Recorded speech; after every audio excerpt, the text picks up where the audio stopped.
And welcome, Hoosier fans, to this week's edition of Assembly Call Radio, where each week we discuss the most important topics in the world of Indiana basketball. This is our 230th edition of Assembly Call Radio, and it is our 734th episode overall of the Assembly Call, recorded on the evening of October 7th, 2021. And I am your host, excited to be back in the host chair, Jerod Morris. And let's begin this edition of the Assembly Call how we begin every edition of the Assembly Call, and that is with our Hoosier Proud banner moment. And Indiana is the national champion. When it comes down, Indiana will be champion. Smart takes a shot. The Hoosiers have won the national championship.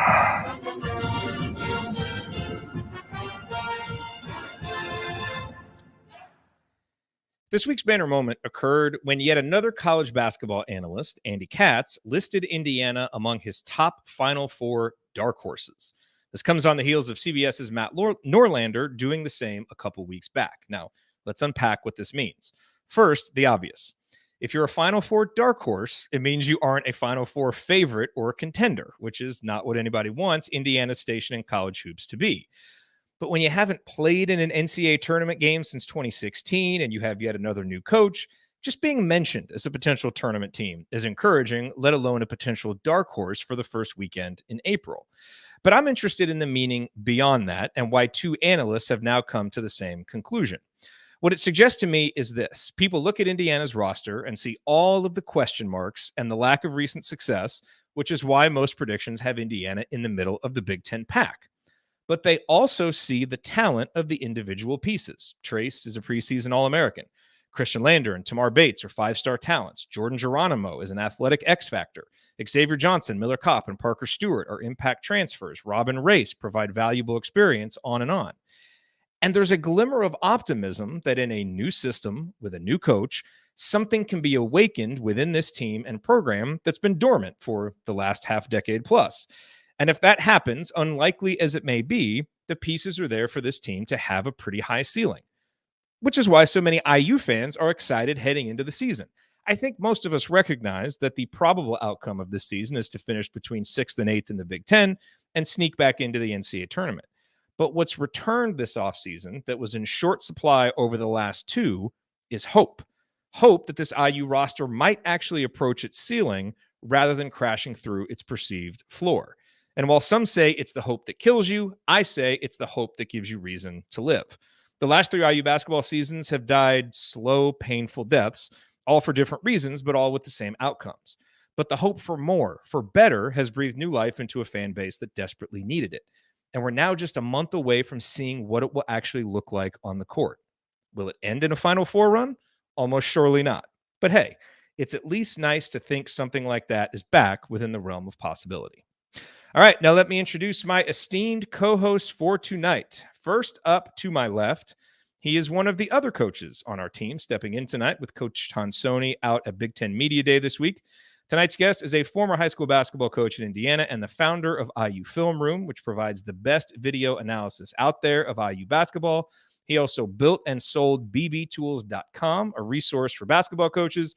He is Tony Adranya. Tony, welcome back to the show. How would you rate your level of optimism about the Hoosiers heading into Mike Woodson's first season?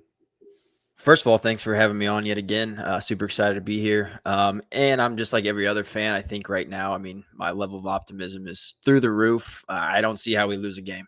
That's what I'm talking about.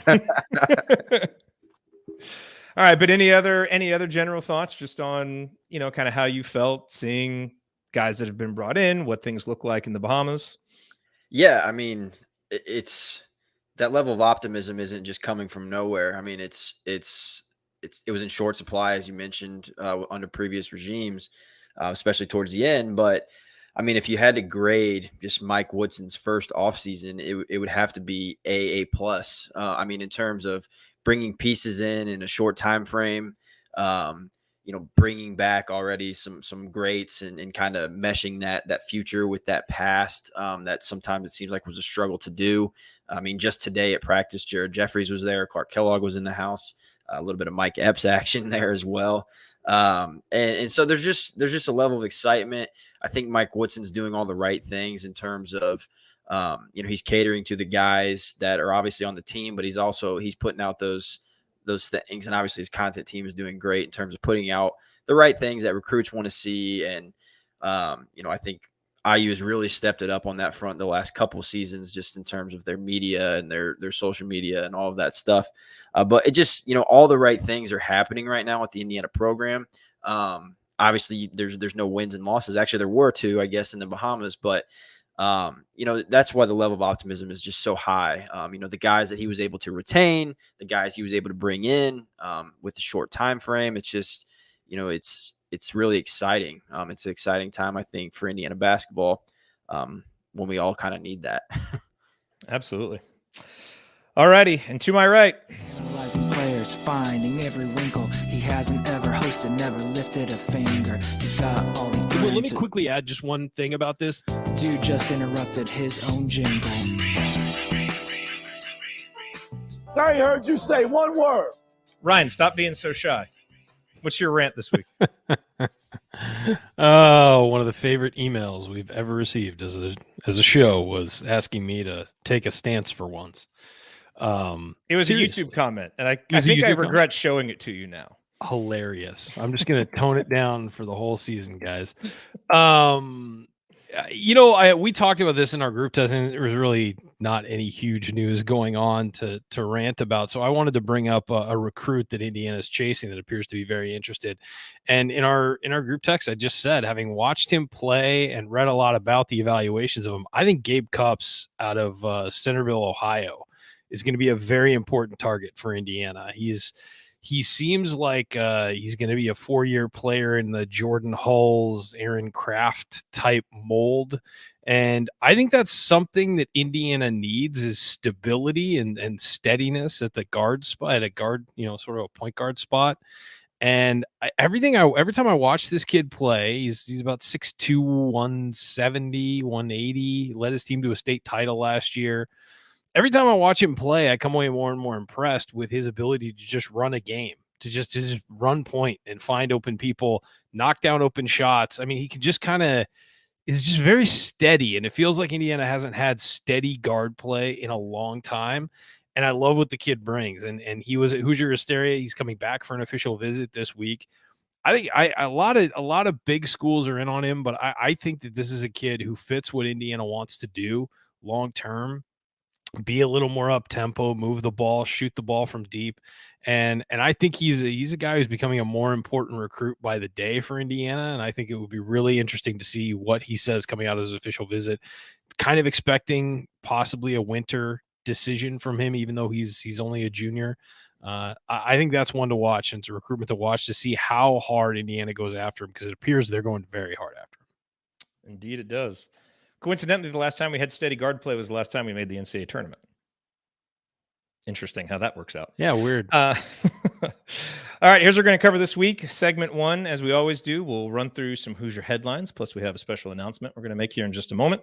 Then in segment 2, we're going to talk about the Big Ten. With the Big Ten Media Day happening, we will give some bold Big Ten predictions. And then, of course, we will answer your questions after that. All of that coming this week on Assembly Call Radio. Before we get to Hoosier headlines, real quick, how about an Assembly Call headline? So we want to make an announcement. As some of you know, Tony has been running the site IU Film Room for a while, launched his own community for IU Film Room. It was a free community that he had plans to turn into a paid community. And Tony and I have spent some time talking over the off season. And we decided that what was the point of having 2 separate communities going on when the stuff that we're doing complements each other so well? Because obviously with our private community at assemblycall.com/community, we have great ongoing discussion and dialogue about both IU basketball and IU football. And Tony, as far as I'm concerned, does the best video analysis and just kind of in-depth analysis from a coach's eye view of anybody out there. And as he was getting ready to turn his community into a premium paid community, we thought, let's merge them together. And so that is what we are doing. Very excited about it. And that's one of the reasons that we wanted to have Tony on here tonight, to just kind of talk about that. Should we do some applause? Let's do some full applause there. I like that. So essentially what's happening And Tony, I'm going to bring you in here in just a minute to kind of give us the overview for what you're going to be doing. But we opened this up inside of our community today. And so for folks who are inside of the Assembly Call community, you've got kind of the first chance to get this at the best price that we're going to offer it for. And so if you're not yet a member of the Assembly Call community, you can go to assemblycall.com/community. You can join.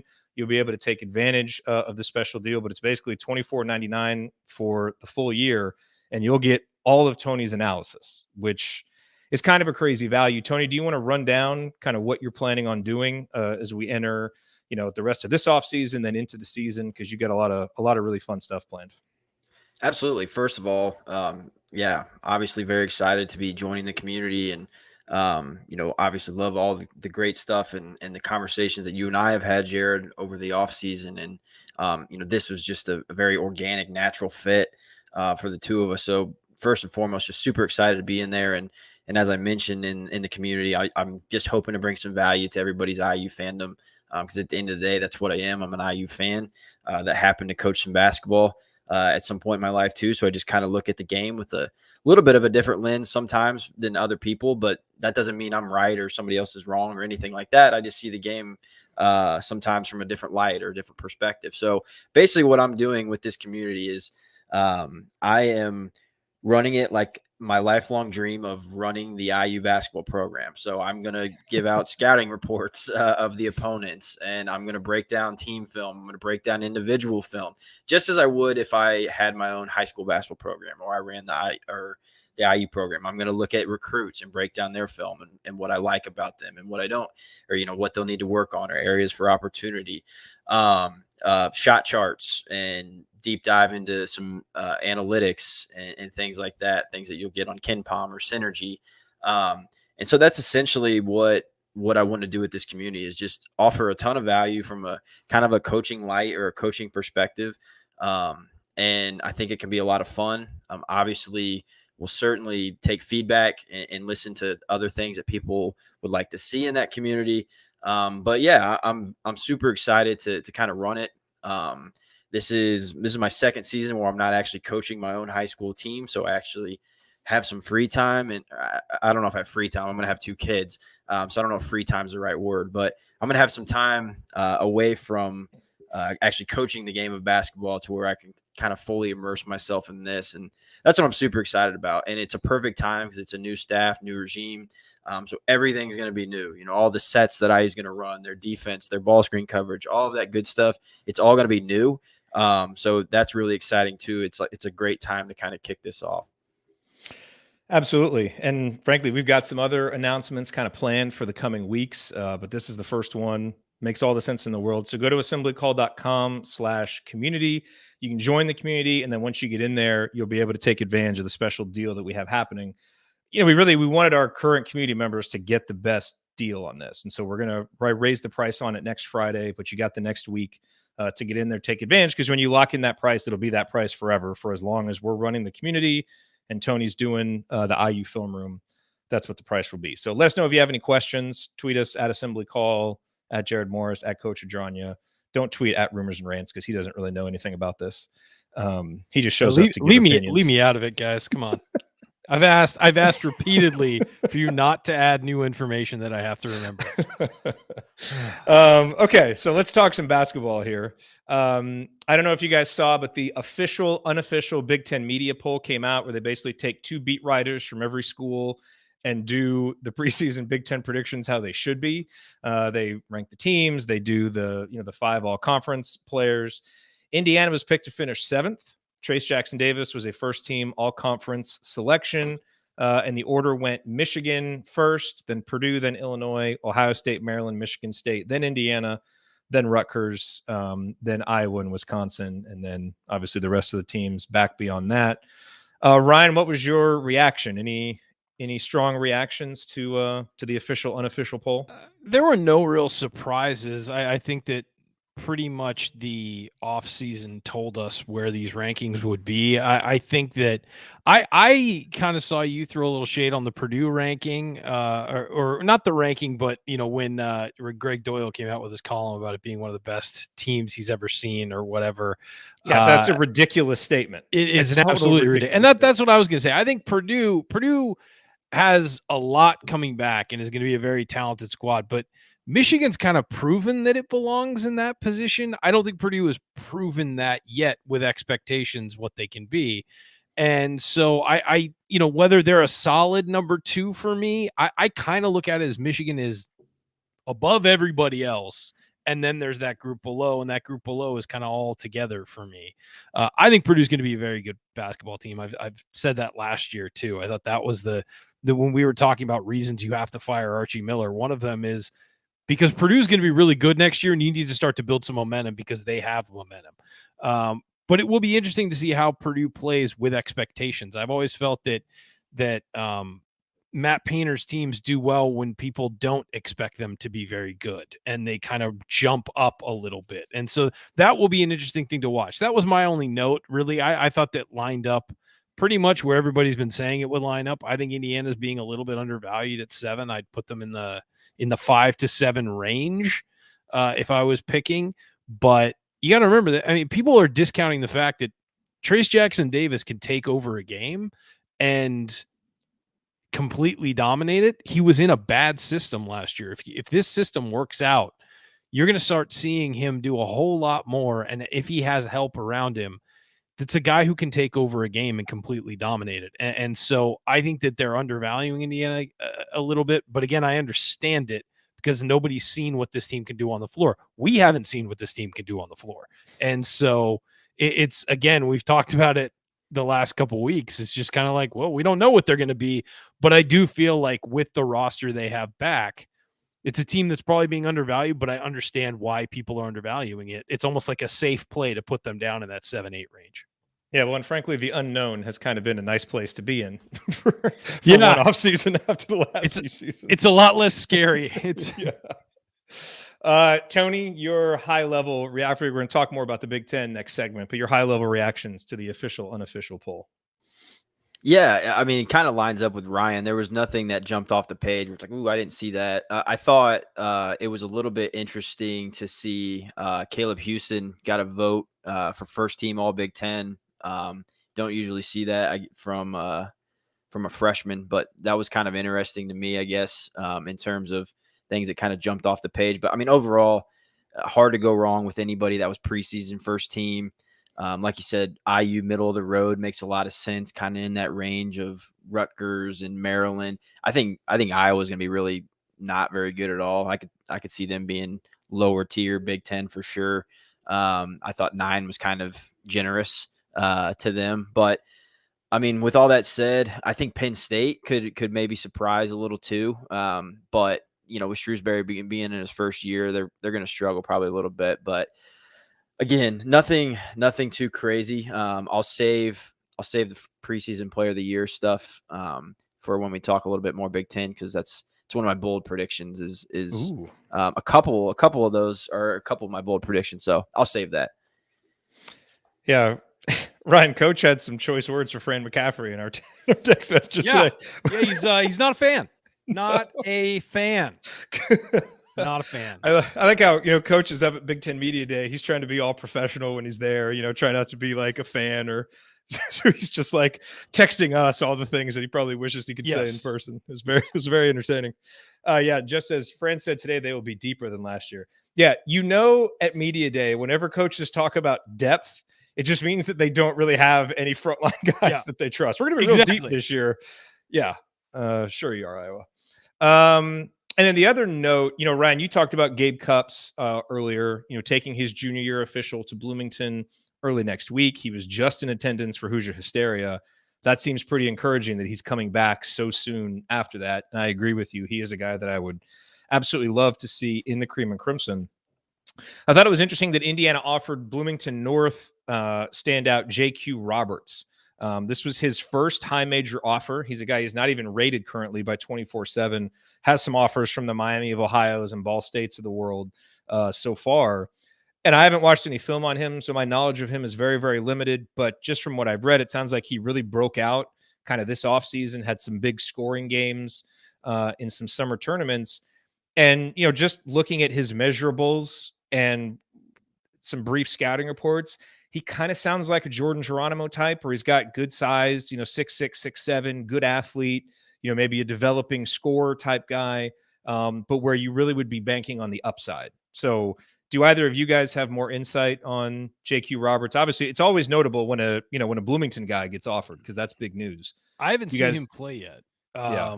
I did text around, and it seems I just heard back athlete.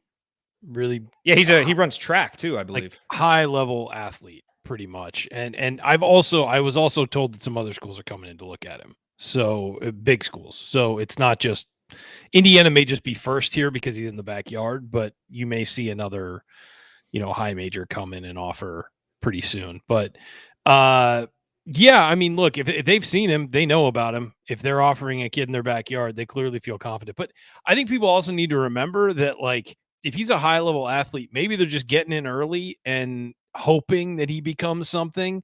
But an offer doesn't mean that if you commit, there's room for you. Like, let's also remember that there are committable offers and there are non-committable offers. And it's sort of like, for some guys, it offers like sort of a carrot on a stick. Like, hey, we're offering you, assuming you're going to get us. So work on your game and we'll have a spot for you. I mean, there are times where you have offers out to guys.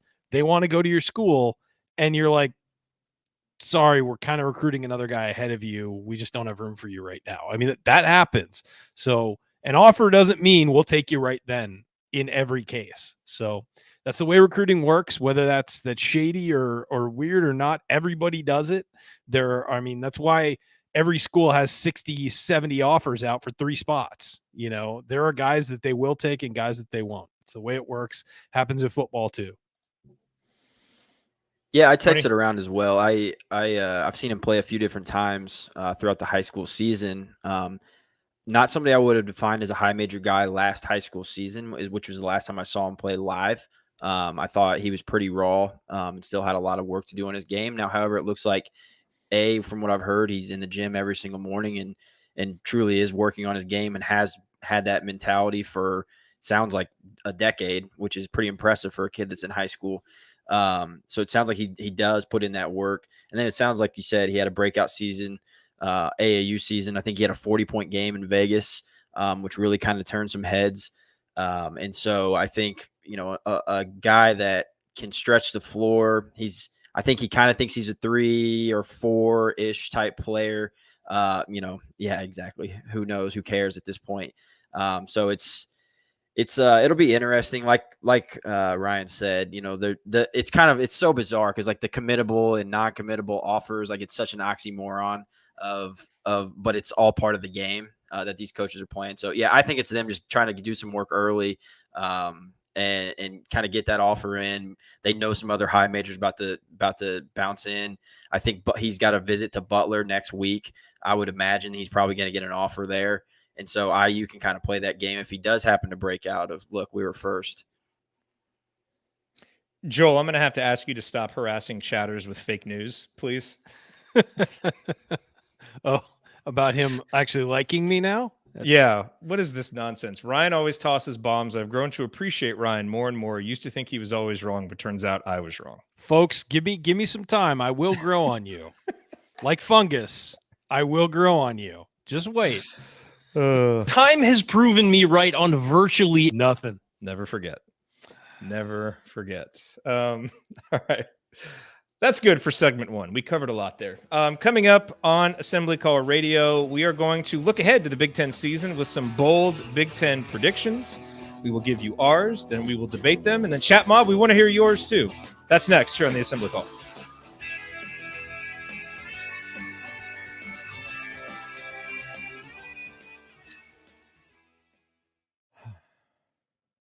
Okay. Well, hello there, everybody. Good to see you all. Thank you for bearing with us as we started a half hour late tonight. It was Coach is up Big Ten Media Day. Andy's unavailable. And plus, I've been kind of itching to get back in the hosting chair here because it's been a while. So I always have to kind of schedule it later because it runs into bedtime. And of course, tonight my daughter was in bed by like 7:45, so we probably could have done it at 8, but then we had already scheduled it later, so I didn't want to keep yo-yoing everybody back and forth. Reminder: Jared's on Central Time. It's when he's yes, Central Time. He always like will text us and he'll be like, "Hey, show at 8 tonight," and nobody is in Central Time with him. So we're all like trying to do the math. Like, wait, does he mean here or does he mean So it's real difficult math. I mean, it is. You know what? Math and I got a journalism degree, Jerod. Okay, I haven't done math since like high school. They'll let anybody write stuff online. They absolutely will. That's the crazy part. That's the great part about the Somebody internet. should be regulating that. Okay, will you guys talk amongst yourself for a minute? I got to go grab something, and then we'll start season 2. I'll be right back. The Razor Russell for the Russell Wilson is too short crowd. He just threw one right off a lineman's helmet. That was impressive. How's the baseball going? I saw the White Sox lost. Yeah, did not look good either. Rays up 4-0 on the Red Sox, and U.S. men's national team beat Jamaica in World Cup qualifying 2-0. Yeah. That was nice to watch. Big time. Is Miller Kopp's brother? Is he Houston's starting quarterback? No, that's Toon. Because it isn't Kopp's brother a quarterback at Houston. I think so. I saw they're playing right now. Quarterback somewhere. Maddox, was that his name? Maddox Kopp. I think sounds right. What a name. Oh, shoot. Okay. All right. Are we ready to do segment 2 here? Yeah. Did you come with some bold predictions, Ryan? Not really. No. Because I don't think anything is that. I think it's a pretty cut and dry what's going to happen this season, in my opinion. But that in and of itself, I suppose, is a bold prediction. Yeah, I mean, I do have a. Well, I mean, all right. Well, you'll make fun of me. It'll be good. Oh, good. Yeah. It'll be like every other segment. Okay. Here we go.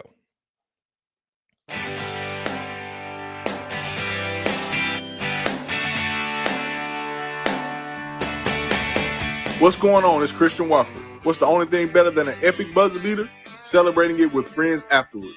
Join my guys, Jerod, Andy, Ryan, and Coach on the assembly call after every IU game. Go Hoosiers. Jerod? Yeah. Welcome back to the assembly call. How do you keep up with the fire hose of information that comes out almost every day about IU basketball? It's crazy during the offseason. It's even crazier during the season. Well, we have got your back. We send out a free weekly email newsletter on Sunday mornings. It rounds up the most important and interesting IU basketball stories from the previous week to keep you up to date on your Hoosiers. And there are over 8,000 of your fellow IU fans on the list. That's actually nearing 9,000. And we want you to be on there too. So go to join.assemblycall.com to subscribe for free now. That is join.assemblycall.com to subscribe for free right now. And you will get that first email in your inbox on Sunday morning. All right, I'm Jerod Morris. I'm here with Ryan Phillips and the coach, Tony Adranya. And guys, let's talk about the Big Ten. We spent a little bit of time in segment 1 talking about the official, unofficial poll that came out. Obviously, we are recording this show in between the 2 days of Big Ten Media Day. So they started today on Thursday. They will go tomorrow. Coach Woodson and Indiana will be going tomorrow. That is where Coach Tonsoni is. Did you guys happen to see the news and notes from Big Ten Media Day today? Did anything jump out at you besides Fran McCaffrey hilariously talking about how deep his team is going to be, which is basically just another way of saying we have no Luka Garza and Joe Wieskamp, and I have no idea what we're going to do.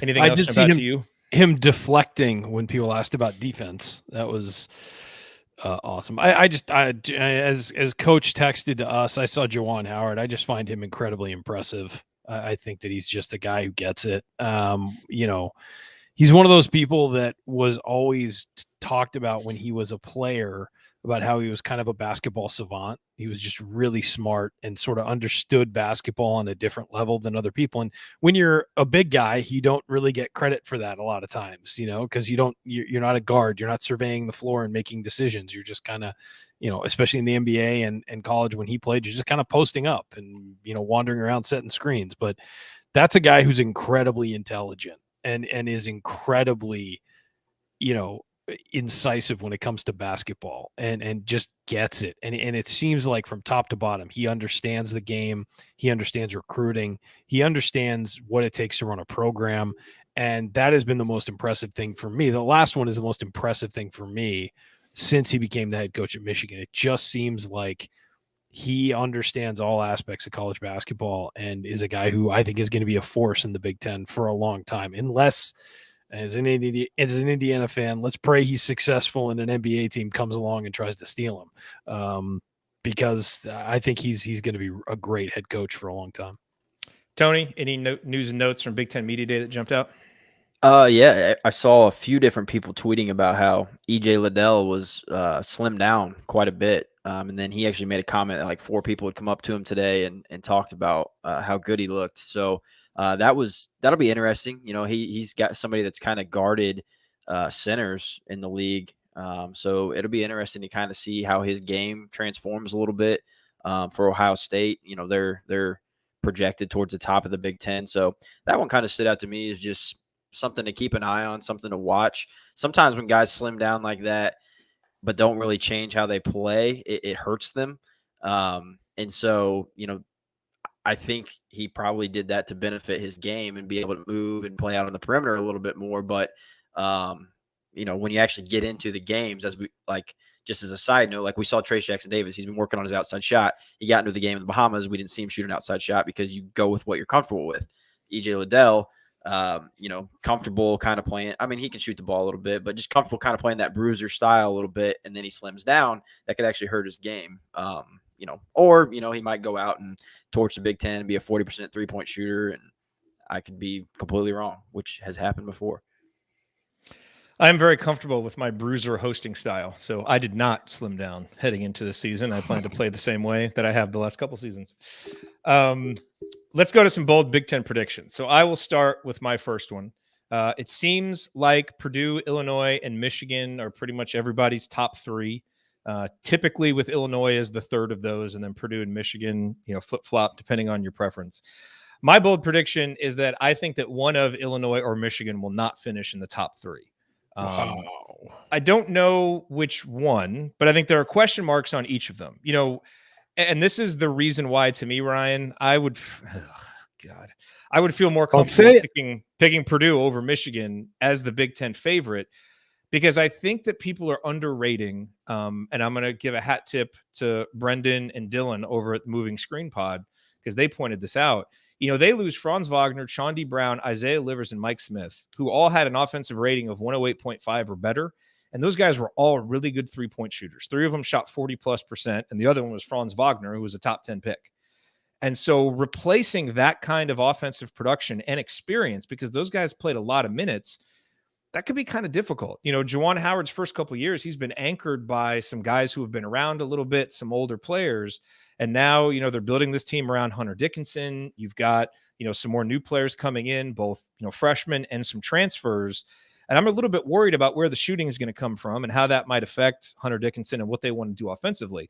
And similarly with Illinois, who I already have less faith in than Michigan, you know, don't underestimate the loss of Io. Like Curbelo, I think, is going to be good. Kofi is a nice centerpiece, especially in the Big Ten. Miller's good.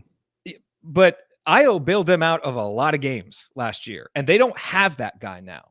So, you know, I think there are probably more question marks at Ohio State and Maryland and Michigan State and Indiana, like if you just line them up. But I think it's more likely that one of those teams rises up and grabs a top 3 spot than both Michigan and Illinois finish in the top 3. Because I think their question marks are bigger than what people seem to be assuming. So that's one of my bold predictions.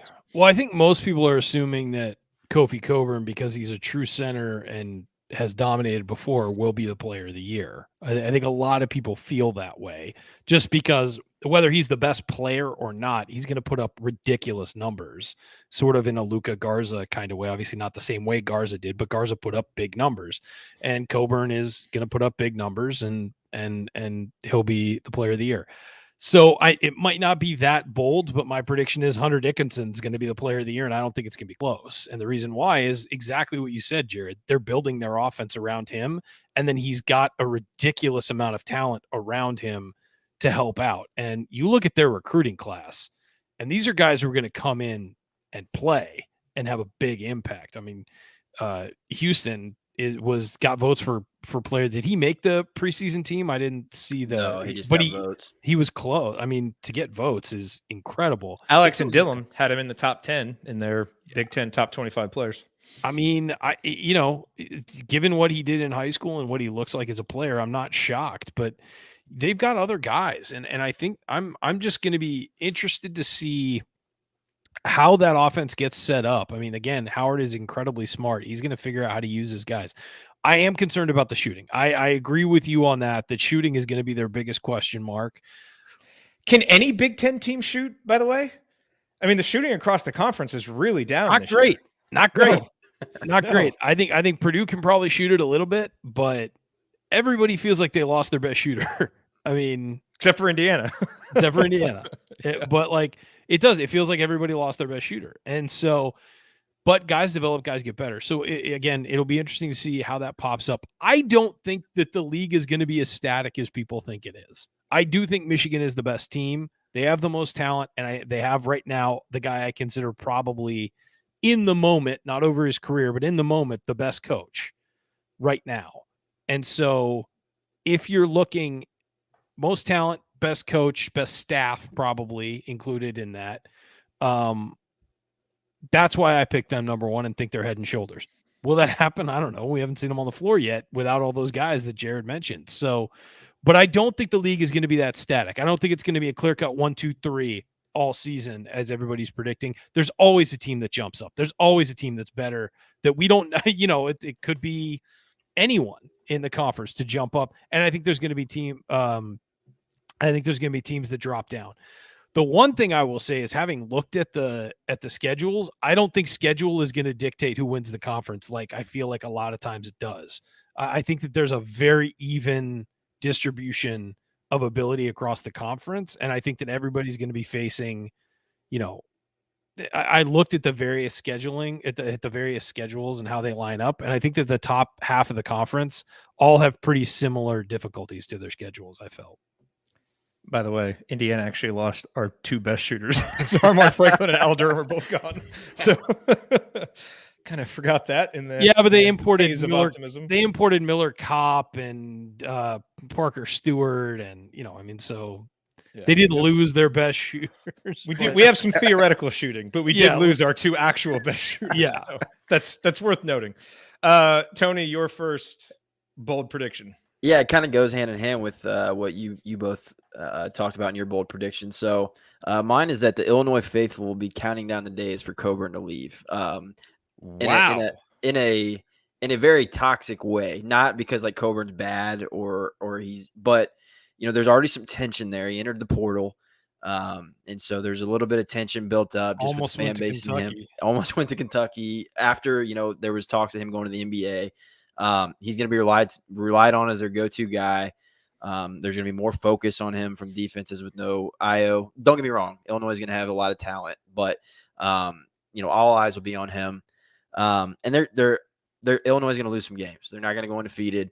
And he's just going to bear that burden, I think, because that tension was kind of already created there, and it's just going to kind of grow to be a toxic thing. Again, this is a bold prediction, but I think that you're going to see some people on Twitter or whatever that are just like, I can't wait for him to be gone. He's a distraction, or the offense doesn't flow with him just clogging up the paint there, or whatever it may be. I think you're going to end up seeing that. Really surprised that you would say that about the usually reasonable Illinois fan base. It's very surprising. Very surprising. Ryan's muted. I was going to say, hey there, those in glass houses, right? Yeah. Okay, next bold prediction. My bold prediction is that the top 5 players in the conference are going to be bigs. Kofi, Trace, Hunter Dickinson, Travion Williams, EJ Liddell. And I don't know if they'll all 5 be on the All Big Ten team, because sometimes voters do goofy things. But I think it'll be clear by the end of the year that those are the 5 best players. And that is in part a compliment to those guys, because I think they're all 5 really good college, post players. Liddell can obviously face the basket a little bit. But it's also because there just isn't that good a guard play in the Big Ten, which goes along. I'm just going to give my second or my third bold prediction now, because it goes along with this. I don't think the Big Ten is going to have a team make it past the Sweet 16. Like, I just look at all these rosters, and I think it'll be kind of a fun, competitive Big Ten season. And I think there's a lot of good teams. Like, I think the Big Ten has a lot of teams that you would probably slot between like 15th and 25th in the country. And I think because of the bigs, they'll probably dominate early rounds of the NCAA tournament. So they might get like 6 or 7 teams into the Sweet 16. But I just have a really hard time when you look at the guard play thinking that they're going to actually beat any of those teams in the Sweet 16. So those are my bold predictions. It's a conference built around big guys, which is nice and will lead to decent conference strength in the regular season. But I just don't see it translating to any March success this year. I don't see any rosters unless like, okay, so for example, like I think Indiana has the potential if things go right. Michigan, if their young guys come around, Ohio State potentially if their guards stay healthy. So I think there's some teams that could do it, but there's none that I really feel comfortable with because I just don't think the guard play is that good. It's interesting. You really think that Ivy won't be one of the top 5? I don't. I think Ivy's going to be fine, but I don't think he's going to be better than those 5 guys. That's interesting. Because Ivy can't shoot. Curbelo. I can see Ivy and Curbelo creeping in if Curbelo can hit shots. I could. They have the potential to do it. Yeah. But the thing is, neither one of those guys has shown that he can shoot it yet. I mean, Ivy was at 20-some% last year, and didn't he play? He did something this offseason and was in the 20% range shooting. So he just hasn't shown that he can make shots. If he does that, it was interesting on the Moving Screen Pod. Dylan Burkhart was kind of comparing him to Victor Oladipo, as a guy who could take that big leap if he figures out how to shoot it.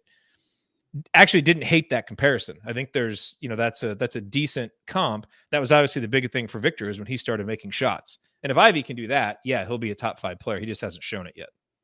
So I think as Trent says, everyone's a little overhyped on Ivy. I agree. I mean, it's possible, terrific player. I wish he was on our team. Don't get me wrong. Well, and let's remember all the stuff he did last year was when he'd come in and everybody was focusing on everyone else, Yeah. So I have sort of a bold prediction. It's that I think that Michigan State could be much better than we think, like a top 4 Big Ten team, and not have anybody make the all-conference team. Because they're going to be – they don't seem like they have a star this year or a lead guy. It just seems like they've got a lot of good, solid Tom Izzo type players.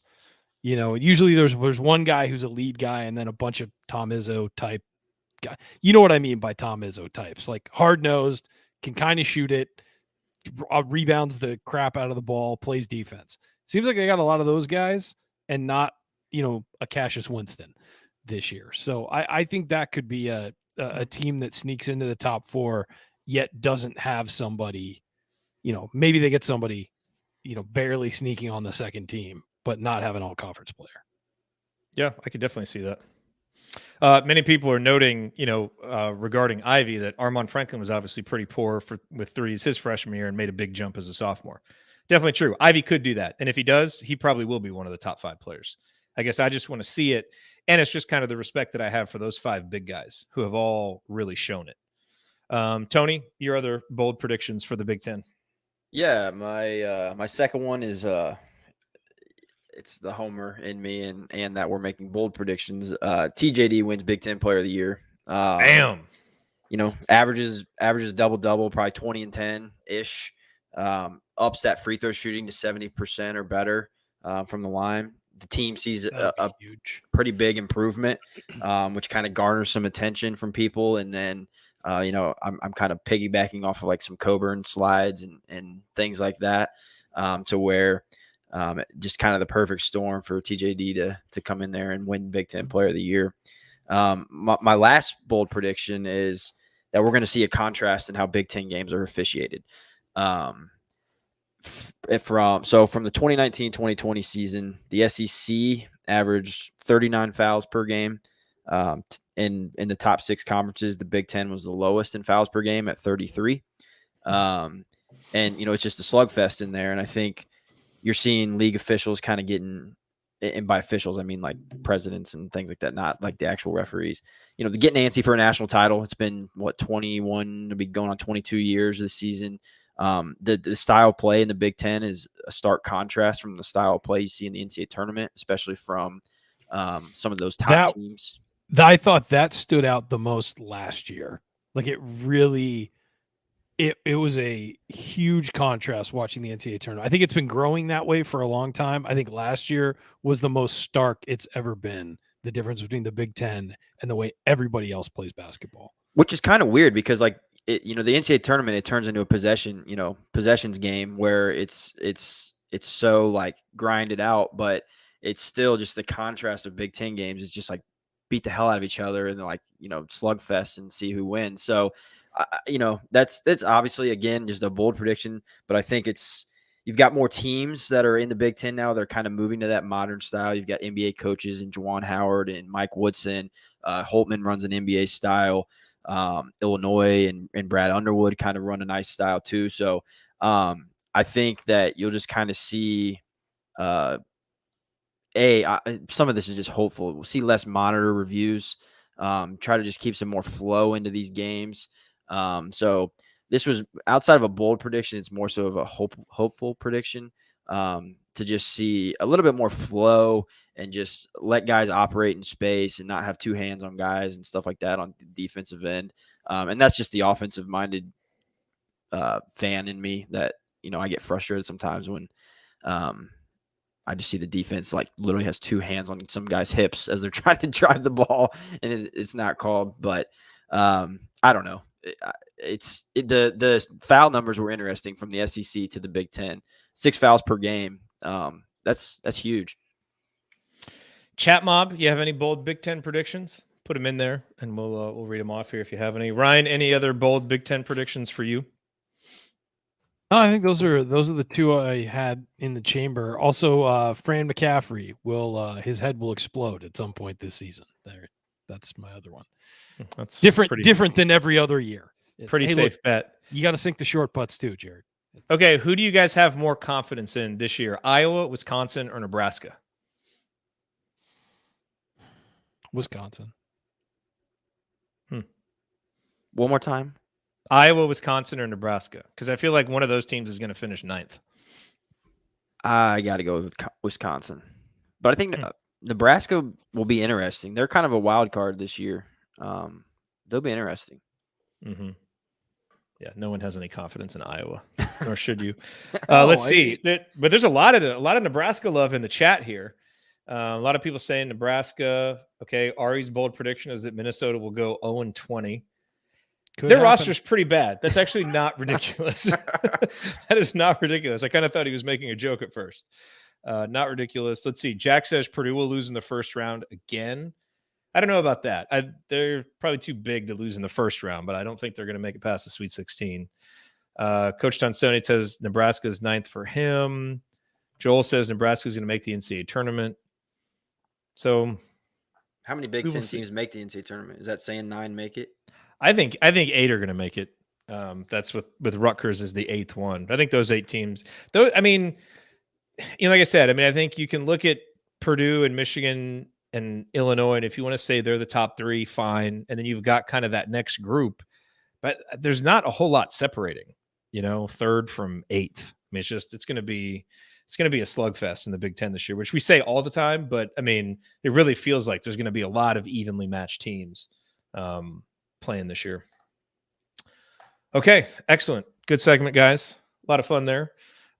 Coming up here in our 3rd and final segment tonight, we will do a very important subscriber shout out, and then we will answer your questions. Got a lot of good ones, and so we will answer all the ones that came in. Coming up next, stick with us.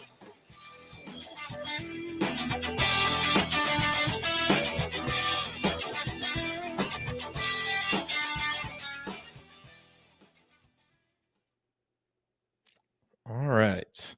Does Iowa beat Penn State in football this weekend? It's a huge game. I say yes. I think they do.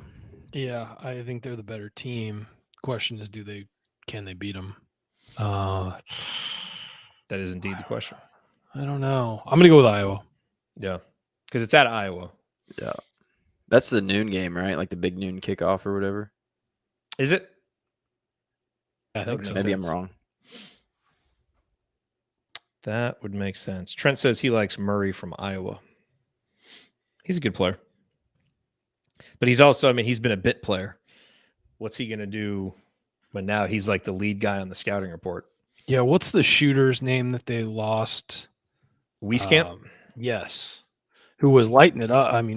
He, like a lot of people liked him at the NBA Combine. People were talking about him being the new Duncan Robinson. Mm-hmm. He was awful against IU twice. Yep. That's the thing is in previous years he had beat up on IU, but he was really bad. But that even as much as Garza is the big loss there, Wieskamp's a huge loss for them because he didn't just shoot, he could do other things after, especially last year. And CJ Frederick. Having all those guys together. Yep. Offensively, they were dynamite. Now it's just Jordan Bohannon dribbling around out there, just looking to fling up. Are both McCaffrey still there? Threes. Probably. Iowa. I think Iowa's going to be awful this year. It's going to be so much fun. I'm going to love every second of it. It's going to be so much fun. Okay, I've got a subscriber shout out that was texted to me. So let me pull it up here. Let's see. Okay. Let's do this. Joel says Bohannon will use 55% of their possessions. He might. It's possible. Did you guys see that video this offseason of Bohannon like getting punched at a bar because he was mouthing off to somebody? Yes. Yep. Yeah, I enjoyed every second of it. Doesn't he just kind of seems like the kind of guy that would get punched at a bar, for being more power to him. He's hit big shots against Indiana. So maybe it is sour grapes, but he just seems like the kind of guy that probably pops off. The thing that annoyed me was the time that he was talking trash to Trace Jackson Davis, and it was like, dude, Trace could end you in 3 seconds. Like, calm down with that. Yeah. Like, it's one thing to like be excited that you hit a big shot. I have no problem like showing off to the crowd or whatever. But when you turn around and you start talking to another player who could literally break you in half, if the referees weren't there, you wouldn't be doing that. We have to make sure Coach is on the Iowa post games because his Iowa hatred this offseason is just awesome. It's been off the charts. It has been.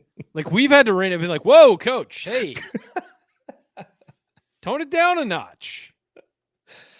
If they are really bad, is Fran, is he on the hot seat? I don't know. That'd be crazy because he literally just put together like 2 of the best Iowa seasons in a long time. Yeah. Those were great rosters for what when's Iowa going to be better than they were the last couple of years, and he couldn't figure out a way to make them just decent on the other end. It's just crazy. Well, yeah. And it's one of those things where like, no offense to Iowa, but who are they going to get? Steve Alford. Yeah, he might be available, but, maybe I guess you get a mid-major guy to move up or something, but like, it's not a job that's just gonna draw huge attention, when it's available. It's not Indiana. You could probably get like a Dane Fife type, a guy who's been a Big Ten assistant, maybe has a little bit of head coaching experience, is kind of highly regarded but unproven. Mm-hmm. Kind of get a guy like that with Shrewsbury. Yeah, or like, where was Fran before? Was he at Siena before he came to Iowa? And right, that's what I mean. Big NCAA tournament you runs? Could get that guy. Yeah. The next Archie Miller. Or Archie, what I was just Archie Miller. Archie Miller. Archie did do pretty well against Iowa, so maybe they're like, hey, let's just bring that guy in. You know what? You could probably get his brother as an assistant too. Could you imagine watching the Iowa offense for all those years with Fran, and then you go to switch it to Archie? You go to that. Or would that be a shock to Iowa? Yeah, we're gonna do the same offense, guys. The exact same Fran McCaffrey offense, just like 90% worse. Okay, let's get into segment 3. Here we go.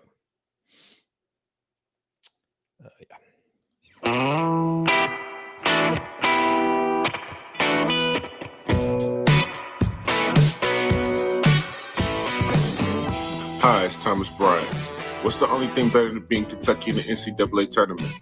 Celebrating it with friends afterwards.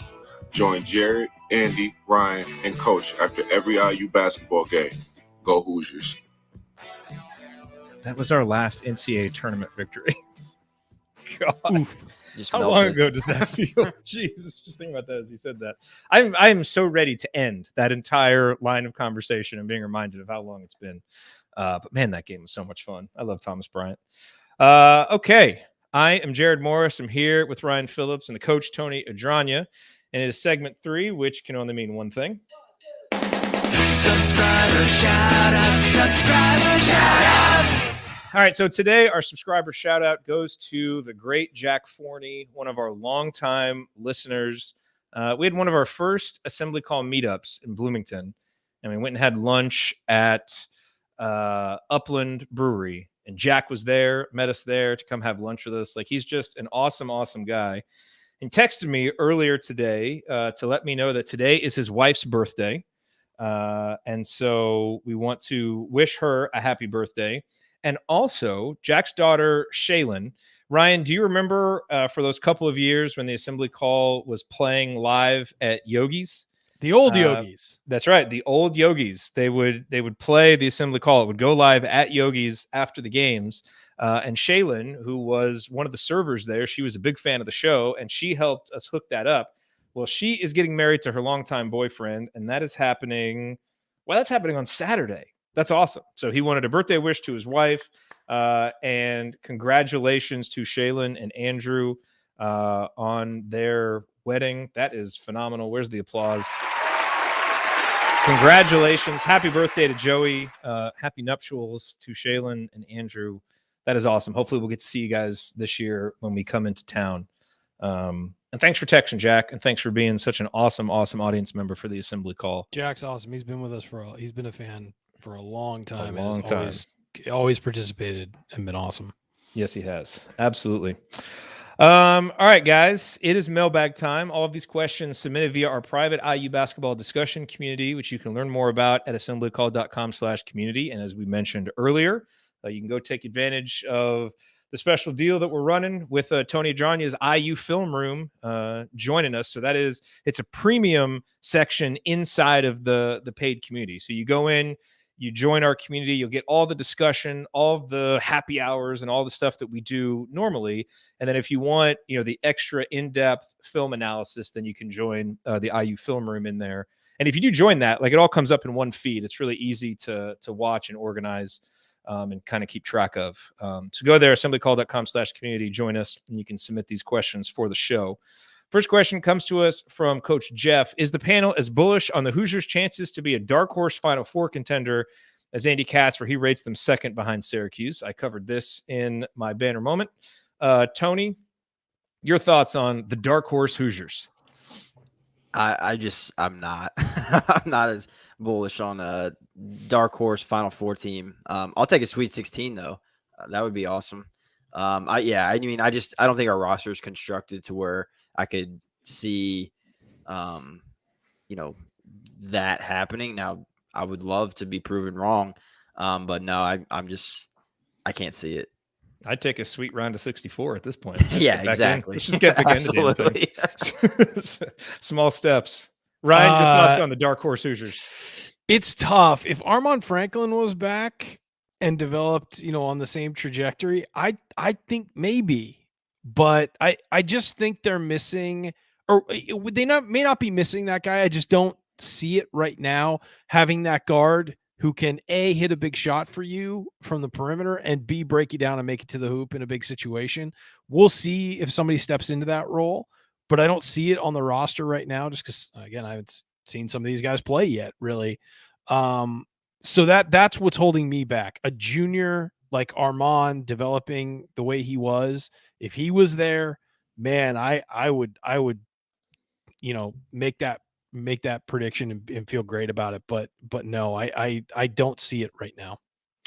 I'm going to play those comments for Tamar Bates the next time I talk to him. Tamar's a freshman. I don't know. I don't know what he's going to do in college. I love his ability. Hey, you know how high I was on him in my scouting report. I love that kid. You were. That was one of the most bullish scouting reports that you have ever. Yeah, you weren't you've here ever for the given. Jalen Hood-Scafino one too. That was another one that was through the roof. That's a good sign for Coach Woodson and what he's building.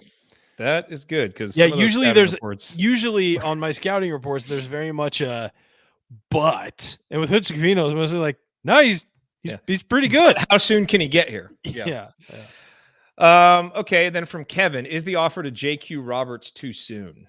It's one of those questions you're only going to be able to answer in hindsight. I would say my one bit of pause is you got to be careful with a Bloomington kid if you're going to offer him, because it's just, if you're going to offer him and he doesn't play, or there's going to be shenanigans with like a non-committable offer and all that stuff, like you don't really want that to happen with a guy who's from, the city. So I think you just want to make sure that you're comfortable with that. But I don't think it's too soon because he's got the athletic talent. And if you believe in your player development and he's playing better and you fear that some other big schools are going to get in there, you also want the hometown guy to know that you believed in him before anybody else. So I say I trust their judgment on doing it, but we'll only really be able to judge it in hindsight. But I say no. Do you guys have any different thoughts on that? What was the question? I'm sorry, I cut out for a second. Was it too early? Yeah, was it too soon? No. If he's your hometown kid, you should be the first one on him, quite frankly, of the major schools, obviously. If he's good enough. Yeah, obviously, they clearly see some growth potential there. But at the same time, as you were saying with the non-committable offer and all that stuff, he's class of 2023. There's a long way to go in that recruitment.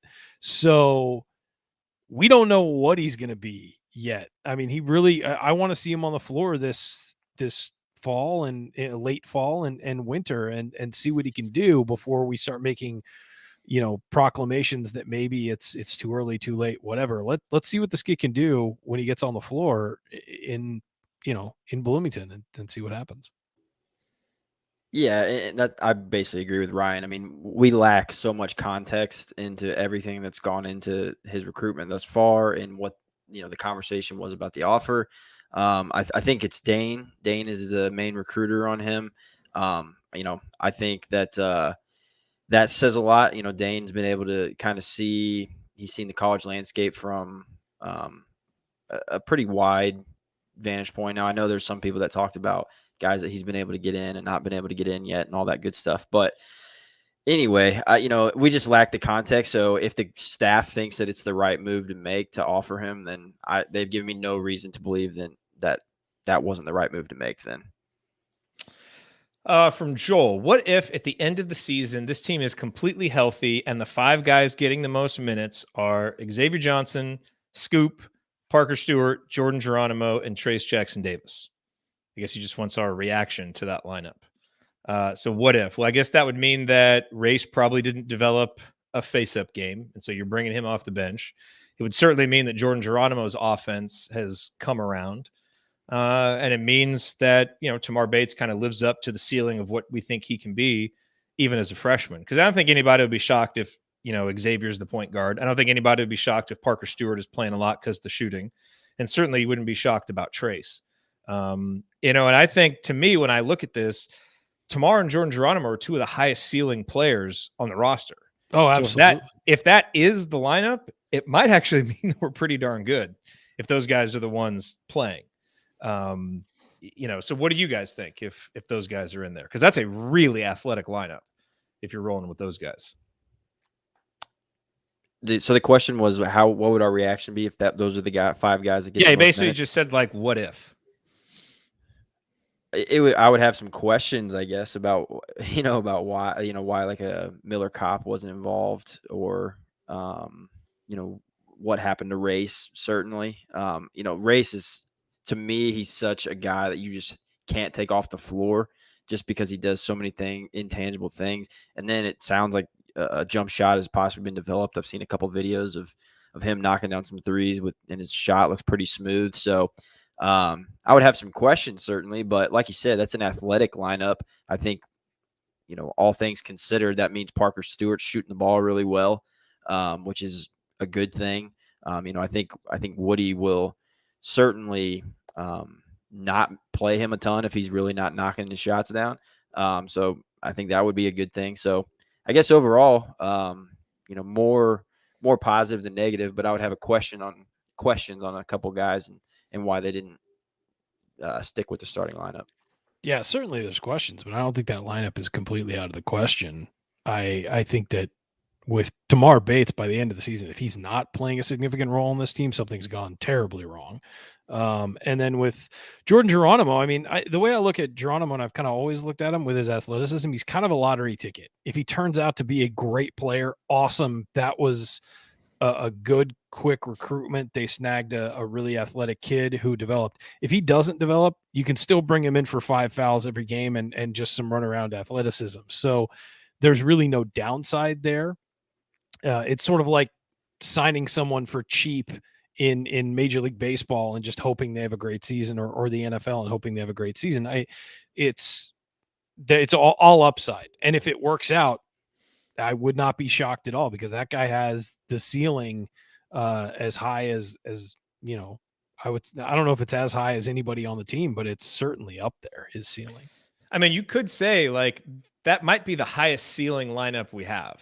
You know, Could outside of if Lander just takes a quantum leap, you know, and you know, would he be better than Xavier Johnson? But Xavier Johnson's done it for 3 years. You know, he's a good athlete. You know, if he can shoot it halfway decently, I mean that 5-man lineup would be, it's got a chance to be pretty good. Well, it's certainly I'll tell you what so. it has. Those guys can play. I mean, given their athleticism, those guys can play some defense. Yeah, they'll be flying around at the ball. That's a heavy athleticism lineup. Yep. Okay, from IU Artifacts, which player are you most eager to see play, and analyze how they developed overall or worked on a specific weakness from last year in the offseason under this new staff? I mean, That's to me, a it's very good question. It's a great question. There's a lot of guys. I'm biased, but I'm going with Rob Finney. I just think we've spent so much time analyzing him. I can't wait to see what he can do, kind of in a new role. I think you could say the exact same thing about Race Thompson, and maybe the difference in role could even be more stark with Race if he's facing the basket more. That's my pick. But Rob is the guy that I'm really excited to see, especially with all the talk about mindset and all this stuff. Is he able to really step up and kind of fulfill his promise as a player? Tony, who are you looking to see? Mine is actually TJD. That's a good one. With the right hand and the outside development. Like if he can develop into a first round pick under Mike Woodson, it's the best recruiting pitch in college basketball. Like, this is a guy that was in college, was a top player, but just didn't have the NBA skill set. And in one season, Mike Woodson was able to turn him into an NBA, first round draft pick. So I'm excited just to see how his game's developed and working on his weaknesses. Like I said, right hand, being able to guard on the perimeter.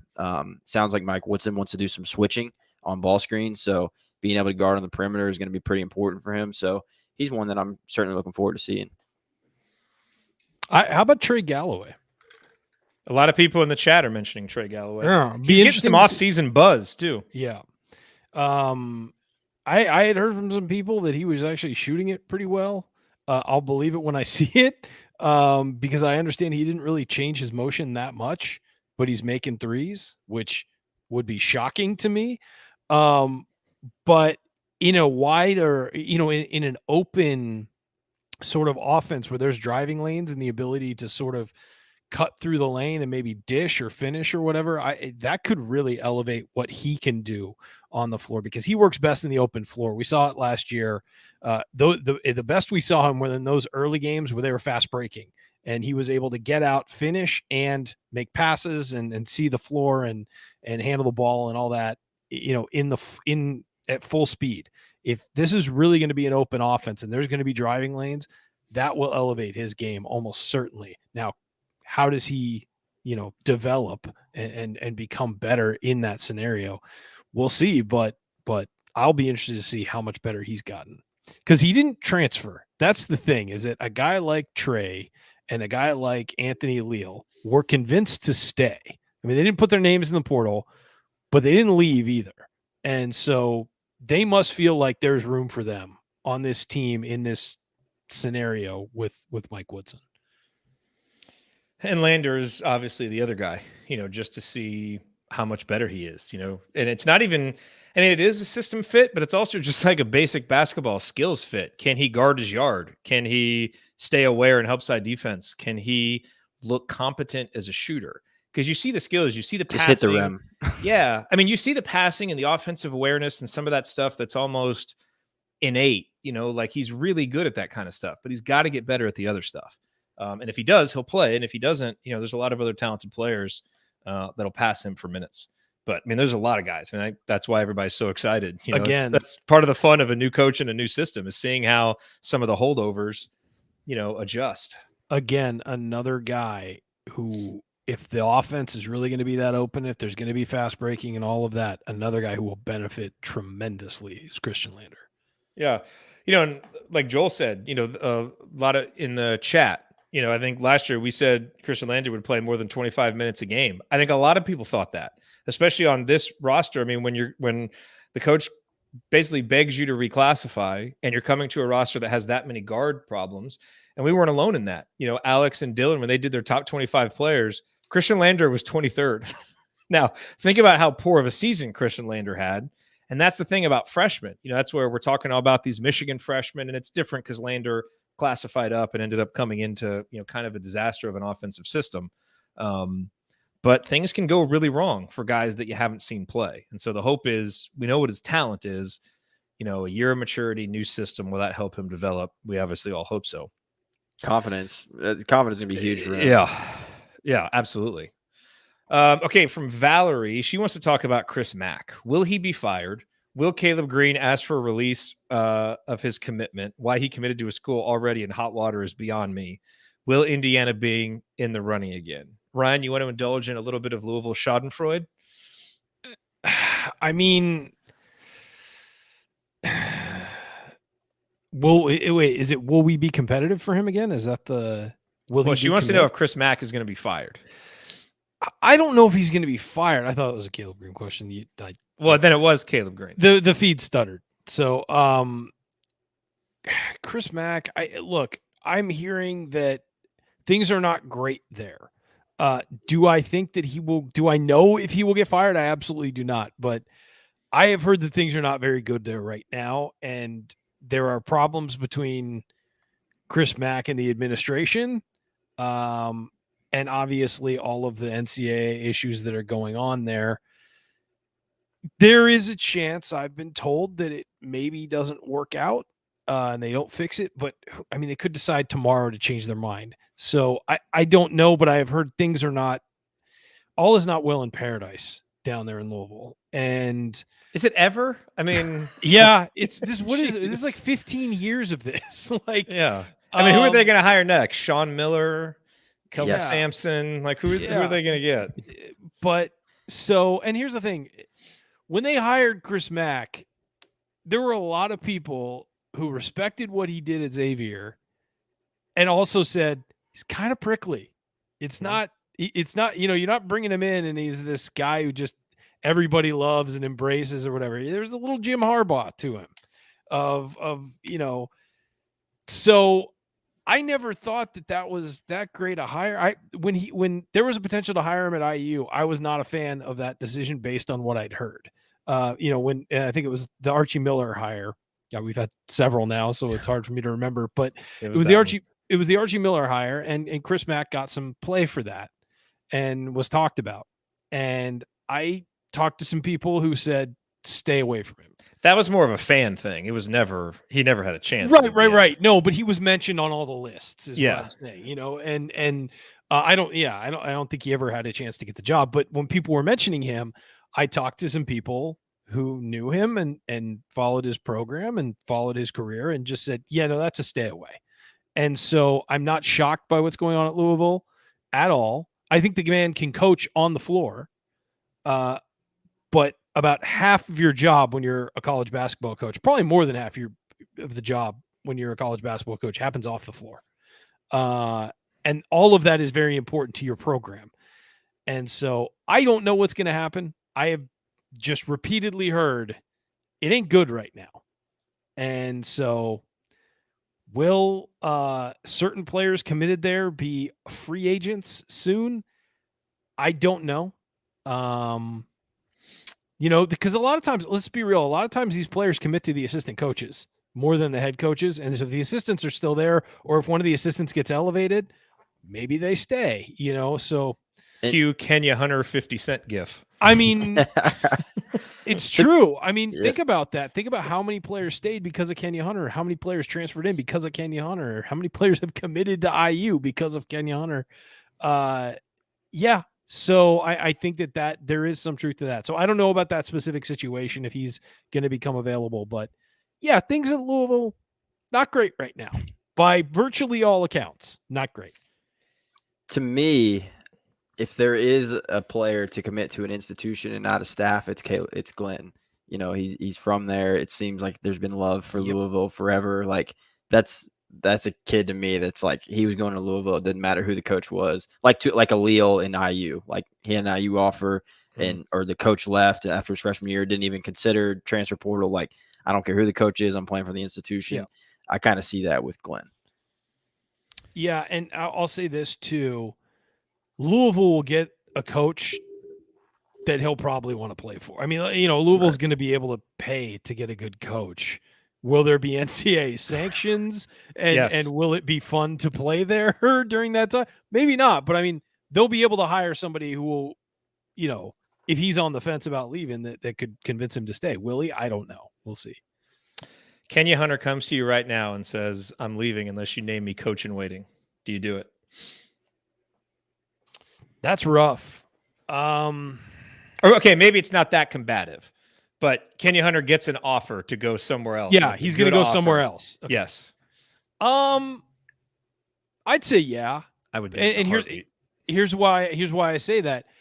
If things don't work out with Woodson, all that stuff goes out the window of the, you know, coach. Like you've seen coach in waiting.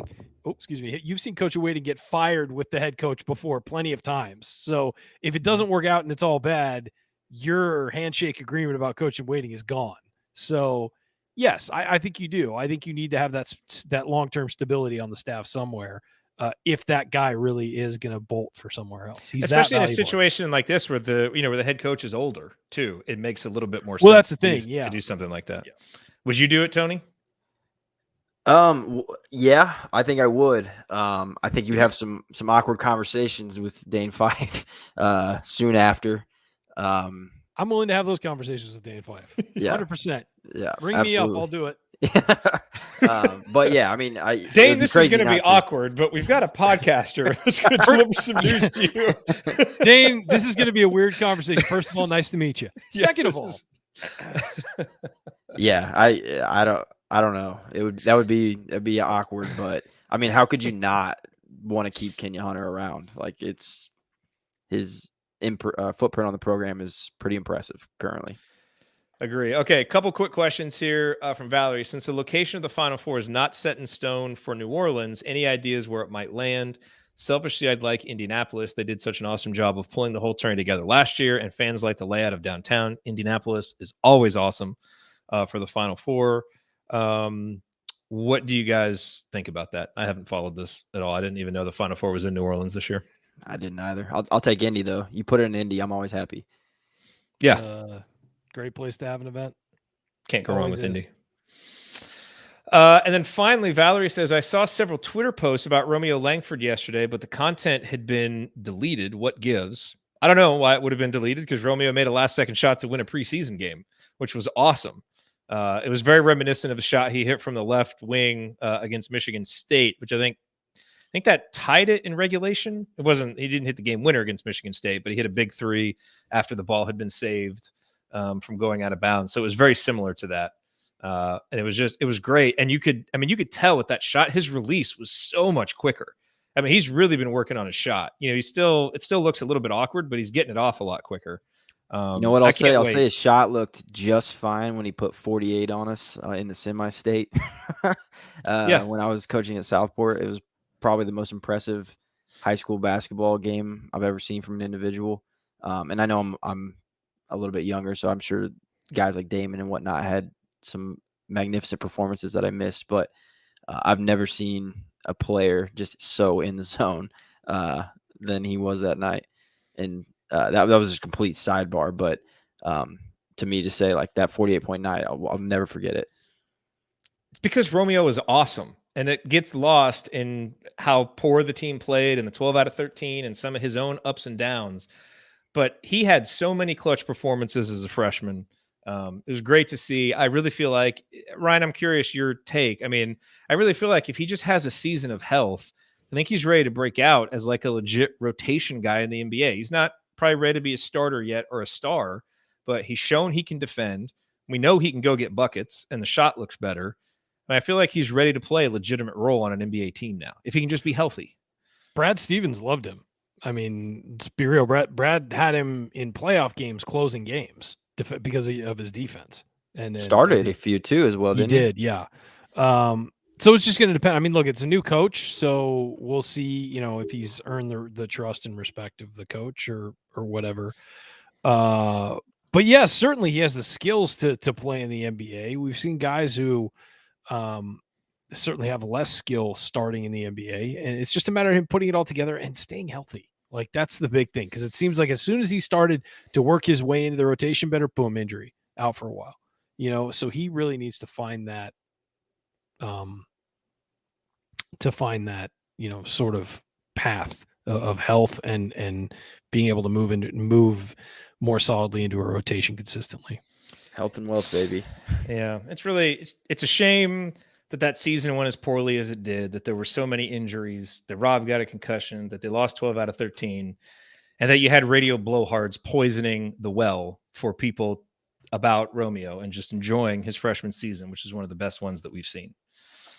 Anyway, it's a good note to end on. Good note to end on. That is going to do it for us on this week's edition of the Assembly Call. If you ever want to see us do the show live, join us at assemblycall.com on Thursday nights for the live broadcast of our Assembly Call radio recording. Special thanks to Bob Thompson for producing a lot of the music that you hear on the show, and thank you for listening. We will talk to you again next week or sooner if any news breaks. Until then, take it from me, Rob Hennessy. Keep your eyes on the rim, your elbows in. Go Hoosiers. Apparently I did that a little too early.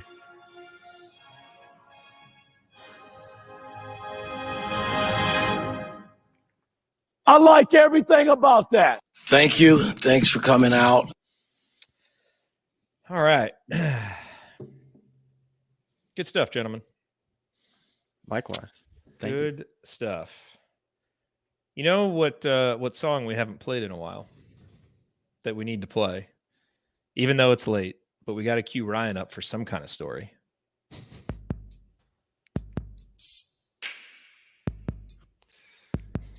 A classic. When the show is over, but there's more to be said. Pour yourself a drink now. Put the kiddies to bed. It's time to cut loose. No more censored remarks. So cozy up, chat mob. It's time for AC After Dark.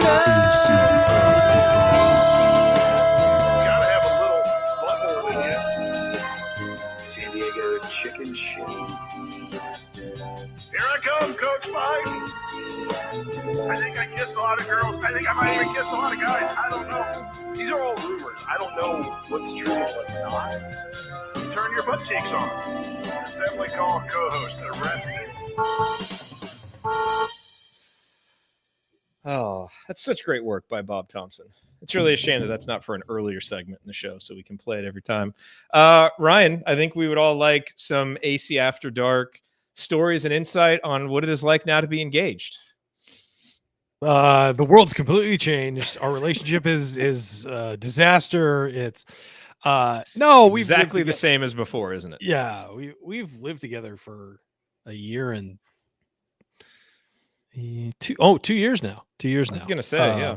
Yeah, no, I was thinking. I keep forgetting it's October already. She moved in October 2019, so 2 years. So I mean, nothing really changed. But yeah, it's great. I mean, we're all excited and be inviting you guys to the wedding, I'm sure. And you better figure out a way to get there, because this is a thing that we've all been waiting to happen for so long. We're gonna make it. Everybody will be there for that. No doubt about it. Well, good. We'll tell her that we said hi. She's out tonight, so I can say, hey, ask me anything you want. It's Very nice. Well, good for her. Good for her. All right. Any other fun things to report? Anything else happening? Tony, how's your family doing? I love all the Family's pictures great. that you post of your son playing basketball. I see you're training him right early on. Yeah, he's fun, and I've always said like when I was in the coaching game, and I was like, my kid will never play basketball because it's just such a toxic, like in the AAU environment and all that. I'm like, my kid will never play basketball, and then all we do is play basketball at home. Of course, nice. It's fun though. Right. My wife's due January 1st with a baby girl, so life will get a little bit more hectic. But there you go, 2 kids. Yeah, that's when things get really fun. That's what I hear. I hear two's easier than like I've heard this transition from 1 to 2 is easier than the transition from 2 to 3. So probably, I'm sure it depends on the ages, but yeah, at least with 2, I mean, it's, with 1, it's nice because one parent, can kind of take the one, like it used to be really nice on nights when Indiana had a game, my wife would do bedtime and she would handle all that stuff. And it's like, okay, I've got a night to relax. Yeah. Now it's different, because my wife is with my son. So, so you gotta play man-to-man defense. Yeah. So Jeff, awesome, I mean, I lied. Don't be wrong. I would love to coach my son someday, but when I was in the thick of it, I was just like, I don't know. But yeah, I mean, at the end of the day, I would love to coach my son someday. Coach Tonsoni says 2 is easy for us right now. Yeah, because they're both one's out of college. Are they both out of college now? One's out of college. Yeah, Megan says nope. 1 to 2 is the hardest. 2 to 3, no biggie. Which I kind of see because once you've had the 2, now it's like everything's all screwed up anyway. So that's not what I want to hear, Megan. Currently, try this. My sister had the 1. They're thinking about. They're like, well, we can do another one. Poppy was 4, and they're like, well, we'll try for another one. Twins. Ooh, oh man, disaster. Twins. That just sounds. I can't even fathom. Boy-girl twins. Well, you got a 5-year-old who, I mean, was great about it, but as soon as you get one, like settled, because we went there to help out, like immediately, a whole family just pitching in. Let Carrie sleep some, let Eric get a nap in here, whatever. As soon as you get one settled, the other one needs something. And then you get that one settled. And then the other one. It was nonstop. I have never been so tired in my entire life. And they weren't my kids. Like, it was. That'd crazy. Be tough. And then they had a 4th. Well, at that point, they're probably, what the hell? Yeah. Let's go for the whole basketball team. Like, though, man, it's parenting. And the thing with parenting is you just figure it out. Yeah. And it pretty soon all feels normal and you just settle into your new routines. And then you've got all those joyful moments with the little ones that makes it all worth it. Exactly. All right, guys. Well, awesome to see you. Tony, really excited for all the stuff that we're going to have going on inside the community. As I said, that's really one announcement. We've got some other stuff that we've kind of been working on this off season, and it took us a little while to kind of get everything together, but we'll be rolling some of that stuff out here moving forward. But the goal as always is provide the best coverage possible and partner up with people that we like and work well together with where that makes sense. Absolutely. I'm super excited. Yeah, I'm glad. You know what season this is for us, Tony? We're heading into as a show. You know what season this is for this let me hang on. Yes. Let's do 9. 11. So we are Isaiah Thomas. I knew it was season. when I was in college because I remember like when it first came out because I was doing a lot of stuff with Crimson Cast and Galen and Scott, and we were talking about maybe doing like a post game thing. And I remember Assembly Call came out. We beat them. Oh man, it was. What would we have done if they had kind of staked out that ground? Just had a way more boring existence there, Jerod. You would have gotten to talk to me every week, buddy. Yeah. You were Midwest Sports Fan? Was that MidwestSportsFans.com. I ran and that Andy for about a year. Andy wrote basketball stuff for us. I wrote like 2 articles for you. I think you did. Yeah. Yeah. And I ran one. Rumors I wrote and one Rants. about like how like the recipe to an NCAA tournament upset or something like that. Yeah. It made it on Fox Sports, and I was like a sophomore in college. I thought I made it. That's right. Yeah, we had that deal with Fox. I think that was through Yardbarker, I think, Yardbarker. right? Yeah. No, and that's how Jerod and I connected, is because my website, Rumors and Rants, was one of the flagships of Yardbarker that they would pitch to advertisers. And then Midwest Sports Fans was on that list too. It was like there were like 6 sites that they felt were quality enough to pitch to advertisers for their network. And so Jerod and I connected because all those sites all followed each other, and we all like follow each other on Twitter. And Jerod was talking one time about being an IU alum. I'm like, wait a minute, Jerod, I've been following you for like 6 months and I had no idea you went to IU, and we connected that way. And That's then awesome. later on, I ran Midwest Sports Fans for about a year whenever all the writers decided to leave. Oh, that's right. Yeah. Totally unrelated to me. They all got real jobs, and we're all just like, no, I teach now. I can't write for. It happens. Yeah. Yep. Follow Coach. He'll be tweeting from the Delphi Bracketology account at Big Ten Media Day tomorrow. So we'll see what kind of fun comments Mike Woodson has about our ball club and Tracy Davis. To see what comments Mike Woodson has about Mike Woodson. I love Mike Woodson, man. When he busts out the third person at Hoosier Stereo, I'm like, all right, let's go. Yes. Greatness. All right, fellas, have a good night. Everybody, we will see you all hopefully in the community. And if not, we'll see you back here next week. All right, Take care, everyone. Bye, guys.